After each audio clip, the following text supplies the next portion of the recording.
നമസ്കാരം. പ്രവാസി ഓൺലൈൻ ന്യൂസിലേക്ക് എവർക്കും സ്വാഗതം. ഇന്നത്തെ പ്രധാന വാർത്തകൾ. ജർമ്മനിയിൽ ഫ്ലൂ സീസൺ നേരത്തെ എത്തിയതിനാൽ വാക്സിനേഷൻ എടുക്കണമെന്ന് വിദഗ്ധർ ശുപാർശ ചെയ്തു. രാജ്യത്തെ പ്രമുഖ ആരോഗ്യ സ്ഥാപനത്തിന്റെ കണക്കനുസരിച്ച് ജർമ്മനിയിൽ വാർഷിക ഫ്ലൂ തരംഗം പതിവിലും നേരത്തെ റോബർട്ട് കോഹ് ഇൻസ്റ്റിറ്റ്യൂട്ട് ജർമ്മനിയുടെ ഫ്ലൂ സീസൺ ആരംഭിച്ചതായി ഔദ്യോഗികമായി പ്രഖ്യാപിച്ചു. നവംബർ അവസാനം മുതൽ നിർണായക കണ്ടെത്തൽ പരിധികൾ കവിഞ്ഞിരിക്കുകയാണ്. മുൻ വർഷങ്ങളെ അപേക്ഷിച്ച് നേരത്തെയുള്ള ഒരു തുടക്കമാണതെന്നും RKI വിദഗ്ധർ പറയുന്നു. ഡോക്ടർമാരുടെ പ്രാക്ടീസിന് പുറമെ ജർമ്മനിയിലെ പല ഫാർമസികളും അവരുടെ സൈറ്റിലും വീടിനടുത്തും നേരിട്ടും ഫ്ലൂ കൊറോണ വൈറസ് വാക്സിനേഷൻ നൽകുന്നുണ്ട്. ഡിസംബർ 7 അവസാനിച്ച ആഴ്ചയിൽ രാജ്യത്തുടനീളമുള്ള ലബോറട്ടറികളിൽ 5000-ലധികം കേസുകൾ സ്ഥിരീകരിച്ചിട്ടുണ്ട്. മുൻ ആഴ്ചയിലെ എണ്ണത്തിന്റെ ഇരട്ടിയാണിത്. ഇൻഫ്ലുവൻസ, കൊറോണ വൈറസ്, ജലദോഷം എന്നിവയുൾപ്പെടെയുള്ള മൊത്തം ശ്വാസകോശ അണുബാധകളുടെ എണ്ണം കഴിഞ്ഞ വർഷത്തേക്കാൾ വളരെ കൂടുതലാണ്. ഡിസംബർ ആദ്യ ആഴ്ചയിൽ മാത്രം 7.2 ദശലക്ഷം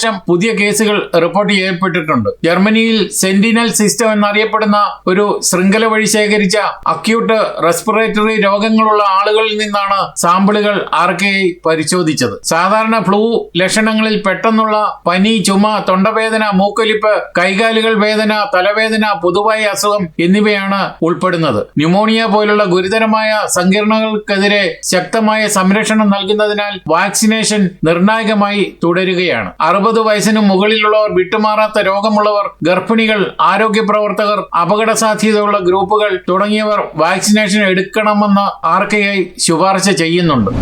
ജർമ്മൻ വിമാനത്താവളം ലോകത്തിലെ ഏറ്റവും മികച്ചതായി തെരഞ്ഞെടുത്തു. ലിസ്ബണിലെ ഒരു ഗാലയിൽ US ട്രേഡ് മാഗസിൻ ഏവിയേഷൻ വീക്കിന്റെ മാതൃ കമ്പനി ജർമ്മനിയിലെ രണ്ടാമത്തെ വലിയ വിമാനത്താവളമായ മ്യൂണിക്കിനെ എയർപോർട്ട് ഓഫ് ദി ഇയർ ആയി തെരഞ്ഞെടുത്തു. നവീകരണം, വളർച്ച, സുസ്ഥിരത എന്നിവയിൽ വിമാനത്താവളം പുലർത്തിയ മാതൃകാപരമായ പങ്കിന് ബഹുമതി ലഭിച്ചു. അവാർഡിനുള്ള മറ്റൊരു കാരണം ലുഫ്താൻസ ടെർമിനൽ 2 ആയിരുന്നു. എയർലൈൻ കെട്ടിടം വികസിപ്പിക്കുകയും അതിന്റെ യാത്രക്കാരുടെയും പ്രക്രിയകളുടെയും ആവശ്യങ്ങൾക്ക് അനുസൃതമായി ക്രമീകരിക്കുകയും ചെയ്തു. അതേസമയം ജാപ്പനീസ് എയർലൈൻ മികച്ച എയർലൈൻസായി, അതായത് ജപ്പാനിലെ ഓൾ നിപ്പോൺ എയർവേസിനെ എയർലൈൻ ഓഫ് ദി ഇയർ എന്ന് നാമകരണം ചെയ്യുകയും ചെയ്തു. ജർമ്മനിയിലെ അക്കാദമിക് മേഖല പെട്ടെന്ന് തൊഴിൽ അരക്ഷിതാവസ്ഥ നേരിടുന്നതായി വെളിപ്പെടുത്തൽ. പ്രതിസന്ധി പെട്ടെന്ന് അക്കാദമിക് മേഖലയും ബാധിക്കുകയാണ്. തൊഴിലില്ലായ്മ നിലവിൽ എക്കാലത്തെയും ഉയർന്ന നിലവിലാണ്. ജർമ്മനിയുടെ സമ്പദ് വ്യവസ്ഥ തളരുകയാണ്. പെട്ടെന്നൊരു യൂണിവേഴ്സിറ്റി ബിരുദം പോലും തൊഴിലില്ലായ്മയിൽ നിന്ന് സംരക്ഷിക്കുന്നില്ല. ജർമ്മനിയിലെ തൊഴിലില്ലാത്ത അക്കാദമിക് മേഖലയുടെ എണ്ണം 2000-ന്റെ തുടക്കം മുതൽ ഉള്ളതിനേക്കാൾ കുത്തനെ വർദ്ധിച്ചുകൊണ്ടിരിക്കുകയാണ്. ഫെഡറൽ എംപ്ലോയ്മെന്റ് ഏജൻസിയുടെ വക്താവ് ആൻഡ്രിയാസ് ക്രാഫ്റ്റിന്റെ അഭിപ്രായത്തിൽ അക്കാദമിക് മേഖലയിലെ തൊഴിലില്ലായ്മ നിരക്ക് നിലവിൽ 2.9%. 1990-കളിലും 2000-ന്റെ തുടക്കത്തിലുമാണ് ഇത്രയും ഉയർന്ന കണക്കുകൾ അവസാനമായി കണ്ടത്. പ്രകൃതി ശാസ്ത്രങ്ങളിൽ തൊഴിൽ നിർദ്ദിഷ്ട തൊഴിലില്ലായ്മ നിരക്ക് 8.3%-ൽ കൂടുതലാണ്. മീഡിയ, ഡിസൈൻ, പരസ്യം, മാർക്കറ്റിംഗ് എന്നിവയിൽ ഇത് 7.5%. മാനവികതയും സാമൂഹിക ശാസ്ത്രവും 6.5%-ലെത്തി. കൂടാതെ സാങ്കേതിക വിൽപ്പനയിലെ എഞ്ചിനീയർമാരിൽ പോലും നിരക്ക് 8.4%. അതേസമയം ജർമ്മനിയിലെ പൊതുവായ തൊഴിലില്ലായ്മ നിരക്ക് നിലവിൽ 6.1%. ഫെഡറൽ റിപ്പബ്ലിക് ആയതിനു ശേഷം ചരിത്രപരമായി ഏറ്റവും ആഴത്തിലുള്ള പ്രതിസന്ധിയാണിത്. നിലവിലെ കണക്കുകൾ കാണിക്കുന്നത് പോലെ താഴേക്കുള്ള പ്രവണതയാണ് തുടരുന്നത്. 2025 നവംബറിൽ 9600 സോഫ്റ്റ്വെയർ ഡെവലപ്പർമാർ തൊഴിലില്ലാത്തവർ ആയിരുന്നു. ഒരു വർഷത്തിനുള്ളിൽ 30%-ലധികം വർധനവുണ്ടായി. വൈദ്യശാസ്ത്രം, വിദ്യാഭ്യാസം, പൊതുമേഖല എന്നിവയിൽ മാത്രമാണ് സ്ഥിതി താരതമ്യേന സ്ഥിരതയുള്ളത്.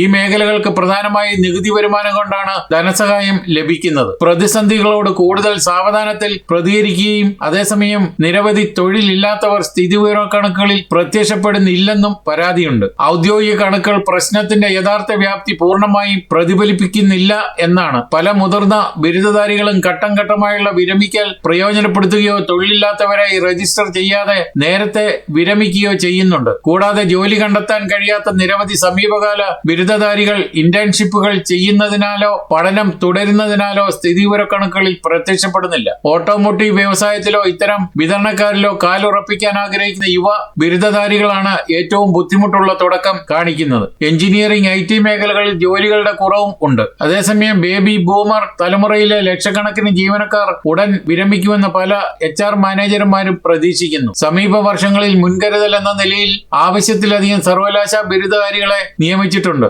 ഇപ്പോൾ പ്രതിസന്ധിയിൽ അവർ ബ്രേക്ക് ഇടുകയാണ്. കൂടാതെ സർവകലാശാല ബിരുദധാരികളുടെ തൊഴിൽ വിപണിയെയും കൃത്രിമ ബുദ്ധി മാറ്റുകയാണ്. ലളിതമായ ആപ്ലിക്കേഷനുകൾ പ്രോഗ്രാം ചെയ്യുകയോ വെബ്സൈറ്റുകൾ നിർമ്മിക്കുകയോ പോലുള്ള എൻട്രി ലെവൽ പ്രൊഫഷണലുകൾക്ക് മുമ്പ് നിയോഗിച്ചിരുന്ന ലളിതമായ ജോലികളെ ഇത് പ്രാഥമികമായി ബാധിക്കുന്നുണ്ട്. AI ഇത്തരം ജോലികൾ കൂടുതലായി ഏറ്റെടുക്കുന്നു.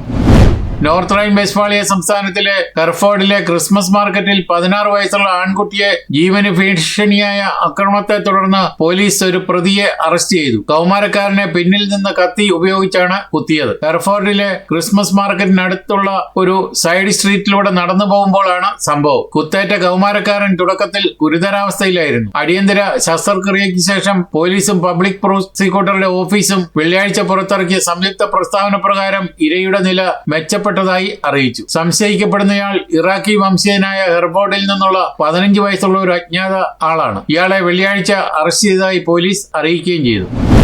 ജോലി കഴിഞ്ഞ് വീട്ടിലേക്ക് മടങ്ങുമ്പോഴുണ്ടായ വാഹനാപകടത്തിൽ സ്വിറ്റ്സർലൻഡിൽ മലയാളി യുവതി മരിച്ചു. സൂറിച്ചിൽ താമസിക്കുന്ന പാറത്തലയ്ക്കൽ ജോൺസൺ ജെസ്സി ദമ്പതികളുടെ മകൾ അനീന പാറത്തലയ്ക്കൽ എന്ന 26-കാരിയാണ് മരിച്ചത്. സൂറിച്ചിലെ ലിമ്മത്ത് ആശുപത്രിയിൽ നിന്നും ജോലി കഴിഞ്ഞ് വീട്ടിലേക്ക് സ്വന്തം കാറിൽ വരുന്നതിനിടെ ഉണ്ടായ അപകടത്തിൽ ആണ് ദാരുണമായി മരിച്ചത്. എതിർദിശയിൽ നിന്നും വന്ന ലോറിയുമായി കൂട്ടിയിടിച്ചായിരുന്നു അപകടം. രക്ഷാപ്രവർത്തകർ ഹെലികോപ്റ്ററിൽ സൂറിച്ചിലെ യൂണിവേഴ്സിറ്റി ഹോസ്പിറ്റലിൽ എത്തിച്ചെങ്കിലും ജീവൻ രക്ഷിക്കാനായില്ല. സംസ്കാരം പിന്നീട്.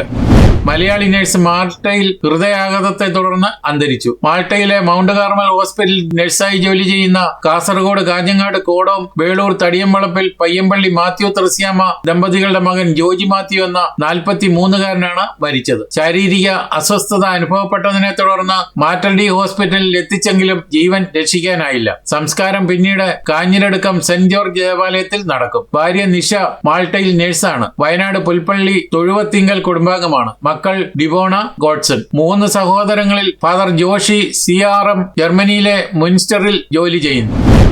യൂറോയുടെ വില കുതിച്ചു കയറുകയാണ്. ഇന്ത്യൻ റുപ്പിയുമായി താരതമ്യപ്പെടുത്തുമ്പോൾ ഒരു യൂറോയ്ക്ക് 106.42 ഇന്ത്യൻ രൂപയാണ് ലഭിക്കുന്നത്. അതേസമയം ഡോളറിന് 90.60 രൂപയും പൗണ്ടിന് 121.15 ഇന്ത്യൻ രൂപയും ലഭിക്കും. എന്തായാലും യൂറോയുടെ വില മുകളിലേക്ക് കയറുകയാണ്.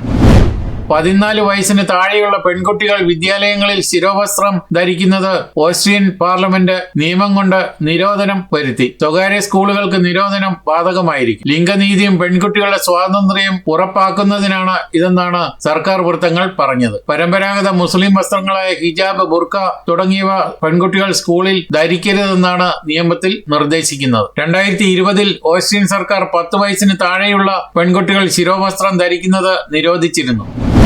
US-ൽ സ്ഥിരതാമസത്തിന് സഹായിക്കുന്ന ട്രംപ് ഗോൾഡ് കാർഡ് വിസ പദ്ധതി പ്രസിഡന്റ് ഡൊണാൾഡ് ട്രംപ് പുറത്തിറക്കി. വൈറ്റ് ഹൌസിലെ റൗണ്ട് ടേബിൾ യോഗത്തിലാണ് ട്രംപ് ഇക്കാര്യം അറിയിച്ചത്. $10 ലക്ഷം നൽകി ഇത് സ്വന്തമാക്കുന്ന കുടിയേറ്റക്കാർക്ക് അവരുടെ വിസ അപേക്ഷ വേഗത്തിലാക്കാൻ സഹായിക്കുന്നതാണ്. വിദേശ തൊഴിലാളികളെ സ്വന്തം രാജ്യങ്ങളിലേക്ക് തിരിച്ചയക്കാതെ നിലനിർത്താൻ ആഗ്രഹിക്കുന്ന കമ്പനികൾക്ക് $20 ലക്ഷം നൽകി ഇത് സാധ്യമാക്കാം. ട്രംപ് കാർഡ് .ഗവൺമെന്റ് എന്ന വെബ്സൈറ്റും പ്രവർത്തന സജ്ജം ആക്കിയിട്ടുണ്ട്.